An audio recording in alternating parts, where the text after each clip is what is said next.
High বন্ধুরা, good evening সবাইকে। কেমন আছো সবাই? আশা করি সবাই খুব ভালো আছো। আর আমরা তো খুব খুব ভালো আছি। আগেই বলেছি যে আমরা এখন আছি লিংথামে। আর আজকের ওয়েদারটা জাস্ট ওয়াও। বিকালে হালকা হালকা বৃষ্টি হয়ে গেছে। আর আমরা পাহাড়ে এসেছি। আর এই সব কাজবাজগুলো করবো না, এটা কি হতে পারে? তো দেখো, আমরা যে হোমস্টেতে উঠেছিলাম সেখানে আদার্স কোনো ট্যুরিস্ট ছিল না ওই দিন, শুধুমাত্র আমরা দুজন ছিলাম। তো ট্যুরিস্ট নেই তো কি হয়েছে, হোমস্টের আঙ্কেল আন্টিগুলো এত সুন্দর। আর ওই যে হচ্ছে ওটা আঙ্কেল আন্টির একমাত্র ছেলে। তো আঙ্কেল আন্টিকেও আমরা ডেকে নিয়েছিলাম এখানে আমাদের সাথে পার্টিসিপেট করতে। তো ওরা দুজনে চা খেতে খেতে চলে এসছে। আর ওনার ছেলেই প্রিপারেশান করছে। আজকে হচ্ছে আমাদের বনফায়ার, এটা হচ্ছে আমাদের ড্রাইভার দাদা। তো বনফায়ারের চিকেন এখানে হচ্ছে। আর আমরা দেখো সবাই মিলে বসে পড়েছি, মানে এতটা সুন্দর।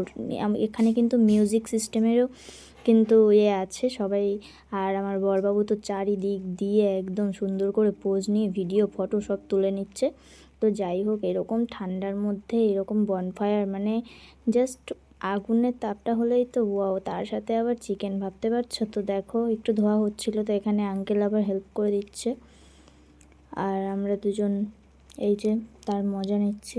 এর আগে যে অরিতারের হোমস্টেতে ছিলাম, দেখেই যে সকালবেলা মানে দেখেছিলাম যে ওখানে কারা কারা বনফায়ার করেছে, কাঠ পড়েছিল রাত্রে পোড়ানো। তো সেটা দেখে মন খারাপ ছিল। তারপরে বরকে বলছিলাম যে আর কোথাও কি হবে না? তো বলছে পাহাড়ের দিকে।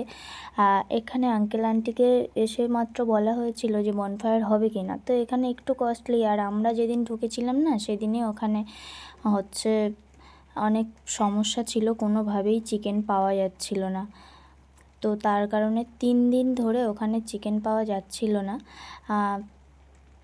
সের জন্য প্রবলেম হচ্ছিল। তো যখনই বিকালবেলায় আন্টি আঙ্কেলের ছেলে এলো, তো বলল যে হ্যাঁ হয়ে যাবে, কিন্তু দামটা একটু বেশি হবে, একটু দূর থেকে আনতে হবে। তো ঠিক আছে, চলো, কোনো ব্যাপার না। সব থেকে বড়ো কথা এটা যে হবে, এটাই একটা ব্যাপার। আর তার সাথে পাহাড়ি সং, জাস্ট ওয়াও লাগছিল। সবাই মিলে সং করছিলাম যে কী গান দেওয়া যায়। তো দেখো এখানে কিন্তু দারুণ লাগছে। সত্যি কথা বলতে এখানে যদি আরও কজন হতো বা ফ্রেন্ড সার্কেল বাড়তো, হয়তো এখানে ডান্স হতো, মজা হতো।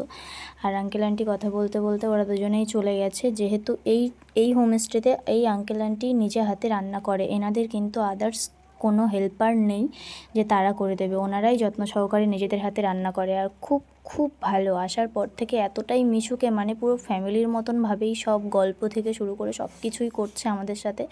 মানে মনেই হচ্ছে না যে আমরা একটা হোমস্টেতে এসেছি, মনে হচ্ছে যেন কোনো আত্মীয়ের বাড়িতে এসেছি, এরকম একটা ব্যাপার। তো যাই হোক, দারুণ লাগছিল, দারুণ।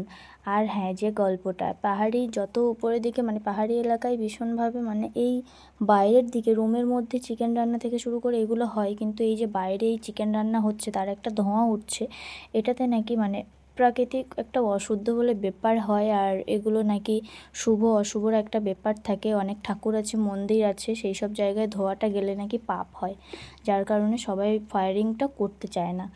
তো কাকুদেরকে বলার পরে ওরাও নিজেরা বলেছে যে এখানে হয়েছে ঠিক আছে, আর এটা অনেক দিন পরে হলো। আমরা রোজ করি না এরকম কিছু, কারণ আমাদের এখানে নিষিদ্ধ আছে, অনেক জায়গায় তো করেই না। তোমরা যখন আরও একটু উপরের দিকে যাবে তখন কিন্তু পাবে না, লিংথাম অবধি, এখানে অবধি পাবে। তো দেখা যাক উপরে পাই আর না পাই। তো তার কারণেই একটু দাম বেশি হলেও করেছিলাম, কারণ আমার বর চেয়েছিল করতে, ভালো লাগে। আর তার থেকে বড় কথা, মিউজিক থেকে শুরু করে সব কিছুই হচ্ছে। আর এরকম একটা শান্ত পরিবেশে এরকম হলে কার না ভালো লাগে। তো তার জন্যেই ফার্স্ট অভিজ্ঞতা। আমি কিন্তু এর আগে কোনো দিনও কোথাও ঘুরতে গিয়ে এরকম বনফায়ার বলো বা কিছু বলো, এরকম কিছু করিনি। তো যাই হোক, দারুণ লাগছিল। শুধুমাত্র ভাবছিলাম যে আর কজন হলে বেশি ভালো হতো। দুজন তো দেখছিলাম, আগুনে তাপ নিচ্ছিলাম আর বোরিং মিউজিক হচ্ছিল, এটাই আর কি।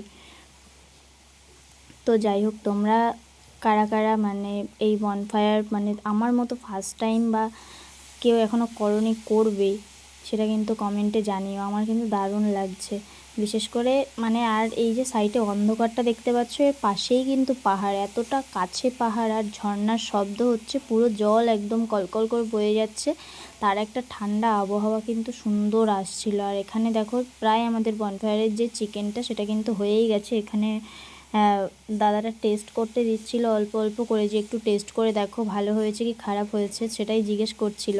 মানে আমি বলছিলাম ভালো, তাও বলছে না খারাপ হয়েছে বলে কি ভালো বলছে, এরকম একটা ব্যাপার। তো যাই হোক, ভালো লেগেছে, আর একটু করতে হবে এই যা। আর এখন এই মিউজিকের সাথে সাথে তাল দিয়ে একটু বসে মজা নেওয়া, আর কিছু না। আমার বরের তো তাল চলেই এসেছে মিউজিকে অলরেডি, সে মাথা নাড়া দেখেই বুঝতে পারছো। আর এদিকে ড্রাইভার দাদাও কথা বলছে দেখো এখানে, মানে দারুণ একটা অ্যামেজিং ব্যাপার, আমার কাছে দারুণ লাগছিল সত্যি কথা বলতে, খুব সুন্দর।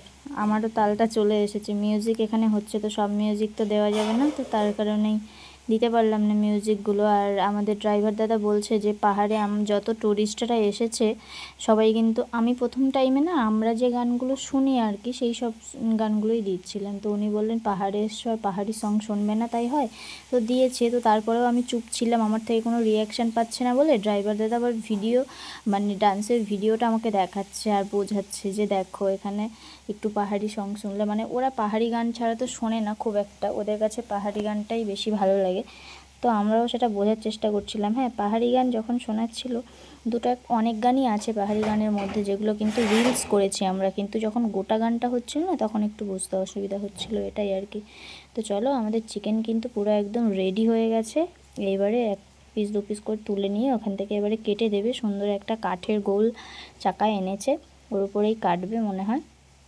হ্যাঁ, ওর উপরেই কাটছে সুন্দর করে। আর আস্তে আস্তে কিন্তু ঠান্ডাটাও বাড়ছে, যত রাত হচ্ছে তত, মানে খুব যে আহামরি ঠান্ডা বা খুব যে মানে গরম এরকম কিছু না, পুরো একদম দারুণ ওয়েদার, মানে ঠান্ডাটাও খুব একটা বেশি নয় আবার কমও নয় এরকম। তো আমি হালকা পাতলা একটা কোট পরে নিয়েছিলাম, জাস্ট এটাই। আর এখানে দেখো আমাদের চিকেন হয়ে গেছে, এখানে দিয়ে দিয়েছে। আর আমাদের এই যে একটা ড্রাইভার পেয়েছি, সত্যি কথা বলতে মানে ড্রাইভার দাদাকে যাই অফার দাও না কেন কিছুই খাবে না, সারাদিনে সে শুধুমাত্র ড্রাই ফ্রুটস খায়, আর যে কটা হোটেলে এসে থামবে সেই কটা হোটেলে শুধুমাত্র জাস্ট ভাত, তাছাড়া কিচ্ছু খায় না, কিচ্ছু খায় না। এটা একটা ব্যাপার। সব থেকে বড় কথা আঙ্কেলটাই বলছিলেন এখানে যে অন্যান্য তোমরা ড্রাইভারটা সত্যি খুব ভালো পেয়েছো, কারণ চিকেন যে ড্রাইভারগুলো হয়ে গেছে তারা খুব করে বললাম যে দাদা কিন্তু গাড়ি চালিয়ে কষ্ট হচ্ছে, আর আঙ্কেল আন্টি তো উপরে আছে, তাই বললাম যে তুমি ওদের জন্য নিয়ে যাও, আমাদের জন্য খুবই ভালো দিক আঙ্কেল আন্টিকে ডেকে আনো বা দাও। তো কোনো রকম বলছে যে হ্যাঁ আমি রেডি করে না, তারপরে শোন খোলা দিতে যাবো। আর এখানে গল্প করে চিকেনগুলো সব কমপ্লিট হওয়ার পরে আস্তে আস্তে কিন্তু